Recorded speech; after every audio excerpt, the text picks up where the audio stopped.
सातत्याने पूर येतो।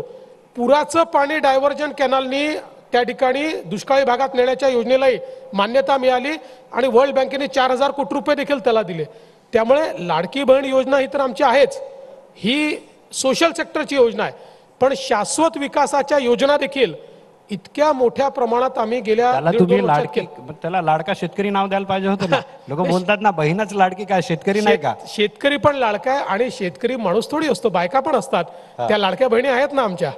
नाही, विरोधक बोलतात की मतांची कडकी म्हणून बहीण लाडकी। काय विरोधकांनी म्हटले की मतांची कडकी म्हणून बहीण लाडकी। असं आहे, विरोधकांच्या पायाखालची जमीन आता सरकलेली आहे। लाडक्या बहिणीला मिळत असलेला प्रतिसाद पाहून त्यांना त्याची उत्तर सुचत नाही। पहिल्यांदा त्यांनी आमचा उपहास केला, 10% लोकांना देता येणार नाही, 1.5 कोटी महिलांना आता गेल्यात, अजून 1 कोटी महिलांना आम्ही देतोय। मग त्यांनी सांगितलं की योजनेकरता पैसे नाहीत।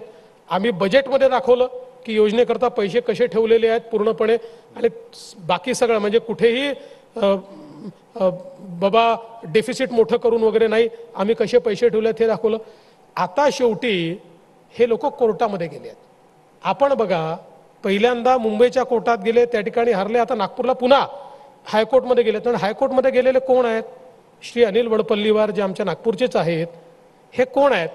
तर आपण जर नाना पटोले निवडणूक लढले नागपूरमधनं, त्यांचे निवडणूक प्रमुख किंवा इलेक्शन एजंट अनिल वडपल्लीवार, सुनील केदारांचे निवडणूक प्रमुख इलेक्शन एजंट अनिल वडपल्लीवार।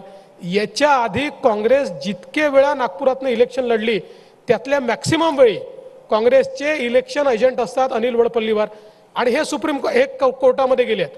आणि केवळ हीच योजना नाही, त्यांचं तर म्हणणं आहे की मुलींच्या शिक्षणाची योजनाही बंद करा, पिंक रिक्षाची योजना बंद करा, शेतकऱ्यांच्या अनुदानाची योजना बंद करा।